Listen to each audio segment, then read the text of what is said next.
வாசிக்கும்படியாக குறிக்கப்பட்ட இரண்டாம் வேத பாடம் கொலோசியர் 3ஆம் அதிகாரம் வசனங்கள் 1 முதல் 11 முடிய. நீங்கள் கிறிஸ்துவுடன் கூட எழுந்திருந்தாலும் கிறிஸ்து தேவனுடைய வலது பரிசத்தில் வீட்டிற்கும் இடத்தில் உள்ள மேலானவர்களை தேடுங்கள். பூமியில் உள்ளவர்களே அல்ல, மேலானவர்களே ஆகுங்கள். ஏனென்றால் நீங்கள் மரித்தீர்கள், உங்கள் ஜீவன் கிறிஸ்துவுடனே தேவனுக்குள் மறைந்திருக்கிறது. நம்முடைய ஜீவனாகிய கிறிஸ்து வெளிப்படும் போது நீங்களும் அவருடைய கூட மகிமையிலே வெளிப்படுவீர்கள்.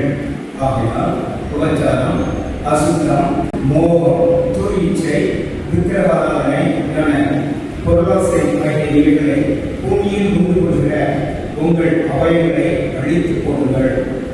இளமையின் பொருட்டே கீழ்ப்படியாமையின் பிள்ளைகள் மேல் தேவ கோபாக்கினை வரும். நீங்கள் முற்காலத்தில் அவர்களுக்குள்ளே சஞ்சரித்த போது அவர்களை செய்து கொண்டிருந்தீர்கள்.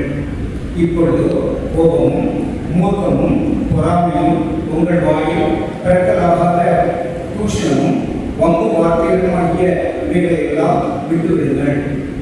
ஒருவருக்கொருவர் பொய் சொல்லாதீர்கள். பழைய மனுஷனையும் அவன் செய்திகளையும் களைந்து போடுங்கள். தன்னை கிறிஸ்துவனுடைய சாயல் கோப்பாய் பூரண அறிவுரையின்படி பொய்யாக்கப்பட்ட புதிய மனுஷனை தரித்துக் கொண்டிருக்கிறீர்களே.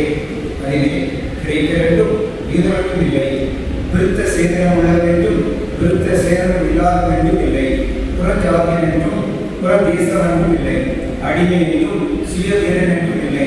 கிறிஸ்துவே எல்லாரிலும் எல்லாமாய் இருக்கிறார். வாசம் எல்லா